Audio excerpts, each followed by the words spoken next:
परमपूज्य श्री श्री रविशंकरजी यांच्या वाणीमधून अष्टावक्र आणि जनक राजा यांच्यामधला संवाद आपण पाहत आहोत.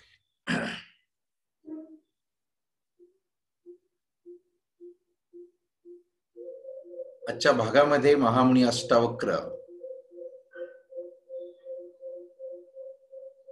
सांगत आहेत की आपल्याला जेव्हा आश्चर्य होतं त्यावेळेस मन आपलं थांबल्या जातंय.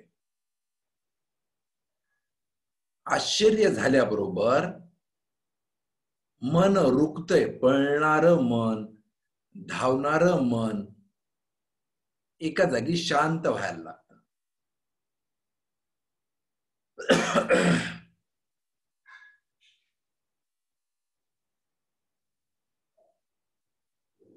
मन कधी कधी शांत होतं आणि कधी कधी विचलित होतं.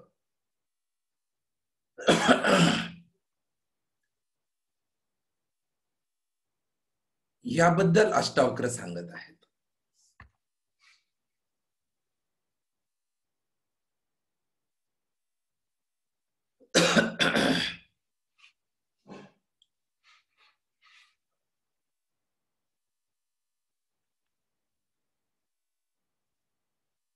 काही जाणून घेण्याची जेव्हा इच्छा असते की हे काय आहे ते काय आहे, अशा स्थितीमध्ये सुद्धा आपलं मन थांबल्या जातंय, शांत होतंय. आश्चर्यचकित झाल्यानंतर मन थांबतंय. किंवा भीतीमध्ये पण मन थांबल्या जाते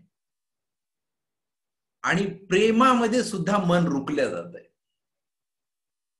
तर हे मनाची स्थिती कुठल्या कुठल्या वेळेस एकदम मन शांत होतं, रुकतं, थांबतं. याबद्दल अष्टावक्र खूप सुंदर सांगतायत.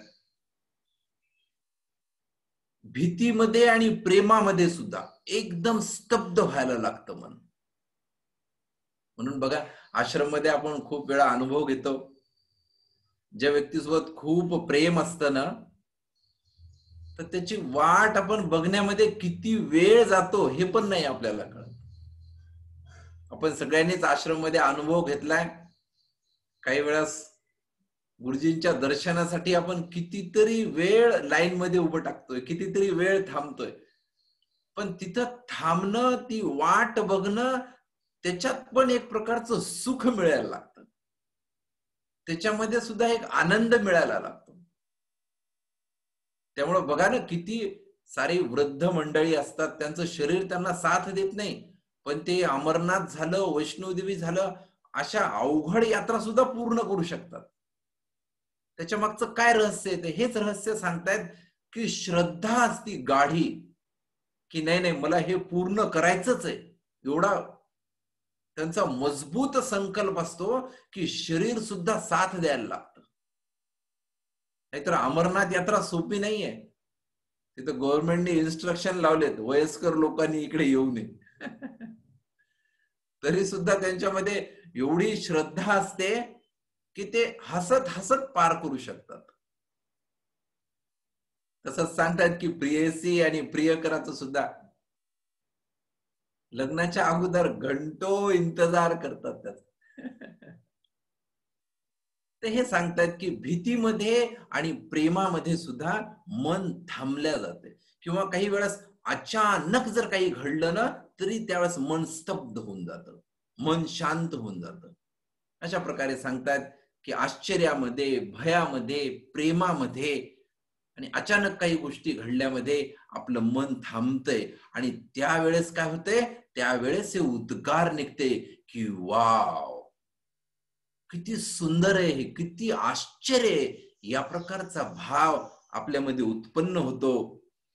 आणि असाच भाव जनक राजामध्ये उत्पन्न झालाय. आणि आता जनक राजा म्हणतायत की हे किती आश्चर्य आहे आणि किती या आश्चर्याला त्यांनी ओळखल्यामुळे आता ते म्हणतायत की मीच कुशल आहे, माझ्यासारखा कुशल कोणीच नाहीये. सबसे बड़ा कुशल मैं ही हूं हे जनक राजा कधी म्हणतायत की जेव्हा हे त्यांना गूढ रहस्य समजलं की आपणच आपल्या मनामध्ये कसं अडकत होतो आणि कसं या साकार रूपामध्ये सुद्धा मी निराकार स्वतःला पाहू शकतोय, तर मीच सर्वांमध्ये कुशल आहे ही बाब त्यांच्या आता लक्षात येते. ज्याला पकडता येणं, जे समजणं जवळजवळ मुश्किल आहे, अवघड आहे, अशक्य आहे, अशा गोष्टीला सुद्धा मी साध्य केलंय. तर आता मी जाणलंय की मीच खरा कुशल आहे याची अनुभूती जनक राजाला होत आहे आणि आश्चर्याने आणि आनंदाने भरून जात आहेत. अज्ञानी लोक असं समजतात बघा की साकार मध्ये निराकार कसं काय असू शकेल किंवा निराकार मध्ये साकार कसं काय असू शकेल. तर गुरुदेव सांगतायत की एक परम तत्व जेव्हा आपल्यातलं आपलंच जेव्हा समजायला लागतं ना, त्यावेळेस हे रिअलाइज होतं की संपूर्ण संसार माझाच अंगापासून बनलेला आहे, माझाच एक विस्तार आहे. एकापासून हे अनेक आहे आणि ह्या अनेकामधून सुद्धा मी एकच ते परम तत्व आहे हे समजणं एक कुशलता आहे. हे जनक राजा सांगतायत जे दिसत सुद्धा नाही, अति सूक्ष्म आहे, त्याला सुद्धा मी जाणलं आहे आणि याच्यासाठी फार मोठी कुशलता लागते, फार मोठं ज्ञान लागतं, हे सांगतायत जनक राजा. आपण बऱ्याच वेळा ऐकतो बघा की काही वेळा आपण काही लोकांच्या समस्या जर ऐकायला लागलोत ना, की असं व्हायला लागलंय, ते असं व्हायला लागलंय, काही लोकांच्या समस्या ऐकल्याबरोबर आपण परेशान व्हायला लागतो की आता किती वेळ ऐकणार आपण समस्या. आपण खूप वेळा बघतो बघा, गुरुदेव दिवसभर माहित नाही किती लोकांच्या समस्या ऐकतायत.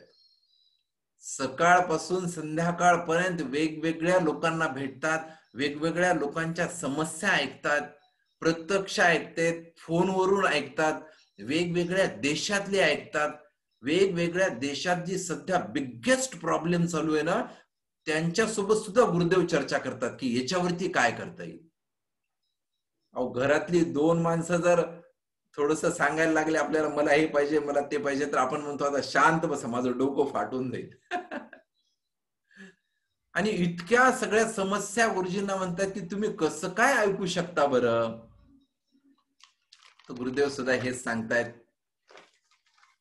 की हे संतांनी, सद्गुरूंनी हे समजलेलं आहे की हे सगळा संसार म्हणजे एक लीला आहे, क्रीडा आहे, खेळ आहे. या जीवनाला जेव्हा आपण खेळ म्हणून समजायला लागतो ना, तेव्हा मग या छोट्या मोठ्या समस्या आपोआप संपून जायला लागतील. नाहीतर मी आणि समस्या एकच आहे असं जर समजलं तर फक्त तणाव येणार, बाकी काहीच येणार नाही. म्हणून सांगतायत की या गहऱ्या ज्ञानाला आता मी ओळखलंय आणि मीच सर्वात कुशल आहे, या प्रकारचं संभाषण जनक राजा करतात. काही दिवसापूर्वी आपल्या आश्रम मध्ये एक घटना घडली होती, काही वर्ष झाले त्याला. आपल्या इथं खूप मोठी सिक्युरिटी आहे, वेगवेगळे लोक, आणि आपलं इंटरनॅशनल आश्रम असल्यामुळे खूप जगभरातले लोक येतात, तर खूप मोठी सिक्युरिटी आहे तिथे सगळी. आणि काही कारणास्तव एकदा आश्रम मध्ये गोळी झाडला गेली, गोळीचा आवाज आला. जसा ही गोळीचा आवाज आला तर सगळे लोक थोडस भयभीत झाले. काही लोकांनी लगेच पोलिसला पण सांगितलं, पोलीस पण आली. ज्यांना माहिती नाहीये, ज्यांना हे मार्गात नाहीये, ज्यांना माहितीच नाही गुरुदेव काय आहे, ज्ञान काय आहे, ती सगळी लोक चित्र विचित्र चर्चा करायला लागली. असं झालं असेल, तसं झालं असेल, आश्रम मध्ये भांडण झाले असतील, दोन गट झाले असतील आणि त्यांचा वाद झाला असेल. आणि पोलीस जेव्हा एन्क्वायरी करायला आली तर आश्रम मध्ये सगळे हसत हसत नाचत आहेत, बागडत आहेत. पोलिसांना अजूनच शंका आली की अरे इतकं मोठं झालंय तरी का हसतायत. आणि गुरुदेवांना विचारलं तर गुरुदेवांच्या चेहऱ्यावर हास्य, बाकी सगळे साधकांच्या चेहऱ्यावर हास्य. तर हे सांगतायत की जेव्हा आत्मज्ञान व्हायला लागतं ना, तर या छोट्या मोठ्या तणावांचं काहीच वाटत नाही माणसाला.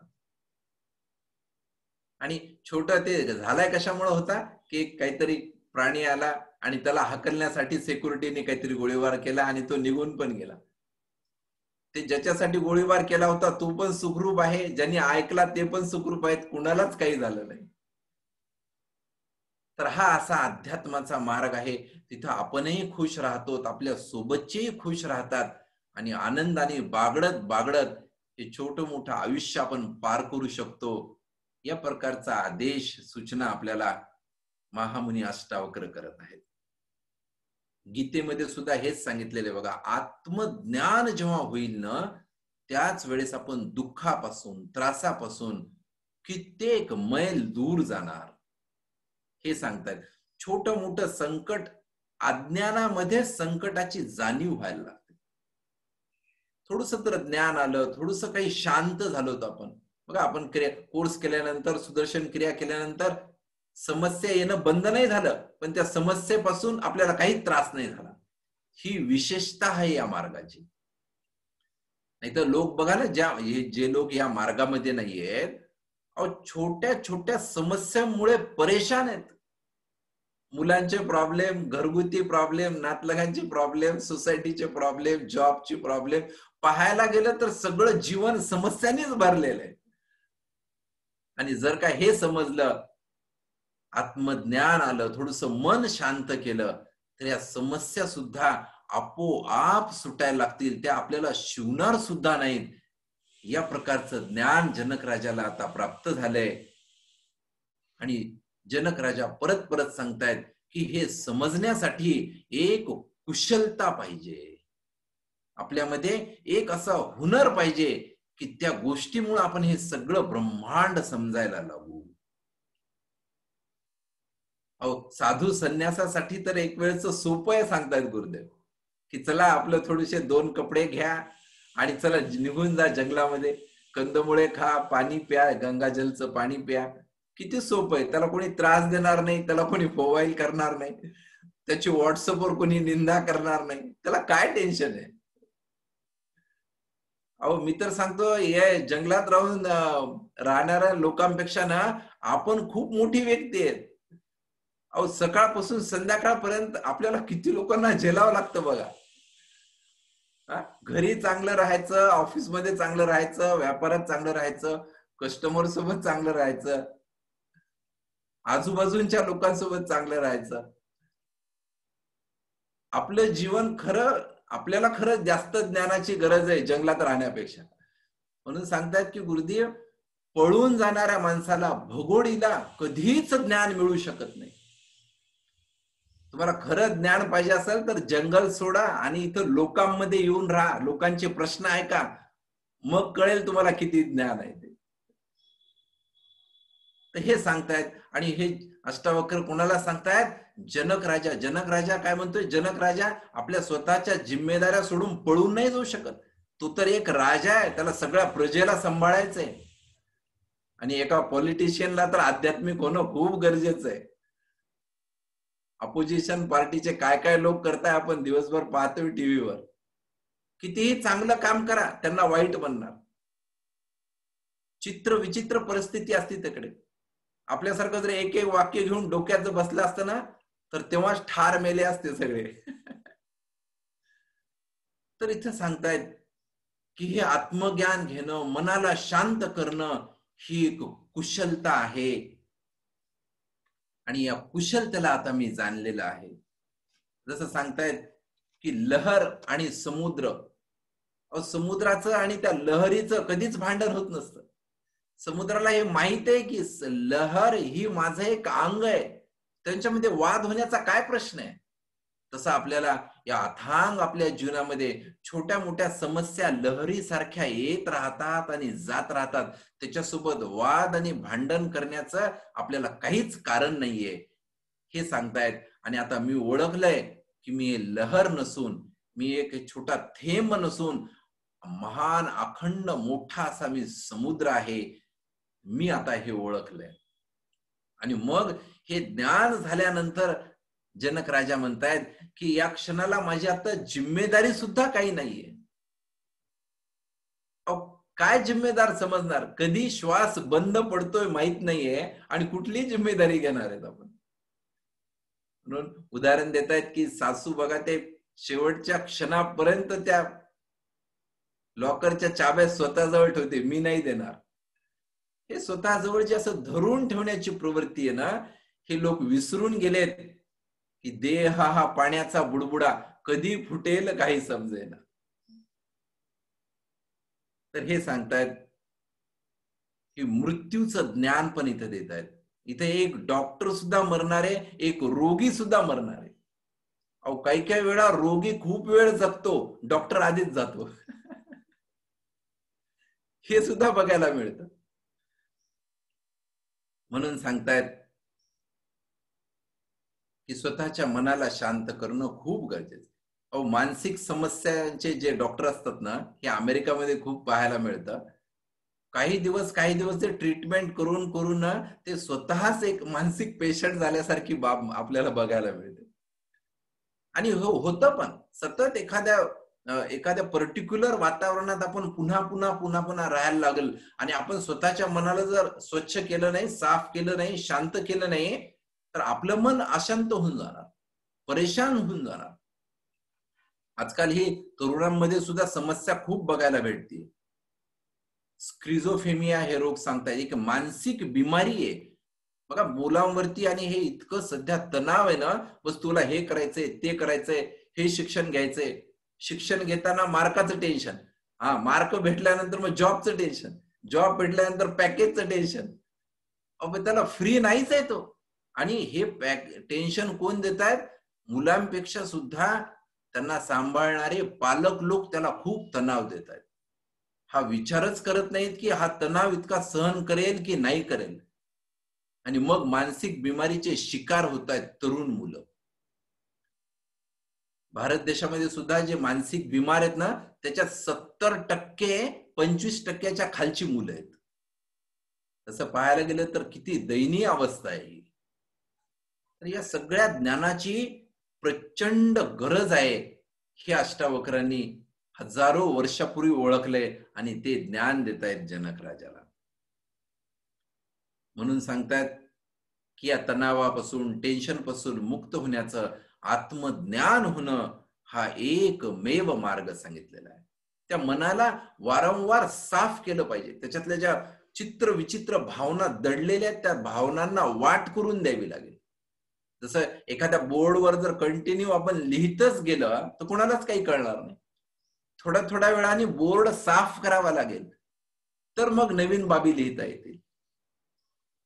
तर हे सांगतायत इथं सरळ अष्टावक्रजी ध्यानाचं महत्व सांगतायत की थोडा वेळ जर ध्यान केलं तर आपलं मन स्वच्छ व्हायला लागल, मन प्रसन्न व्हायला लागल आणि ही विशालता आणि ही सीमितता हे लक्षात येईल. हे संसार, सीमित संसारपासून असीमित आपण विशाल तत्व आपण कसे आहोत हे आता जनक राजाला समजलेलं आहे. आणि काम करताना सीमिततेचा अनुभव आणि आपल्या असीमिततेचा, विशालतेचा अनुभव आता मी घेतलेला आहे आणि त्याला एक कुशलता लागते, हे जनक राजा सांगतायत. आणि पुढे सांगतायत की मीच कसं चैतन्य रसाने मी भरलेला आहे, हे कसं काय? याच्या बाबतीमध्ये आपण उद्या चर्चा करूया.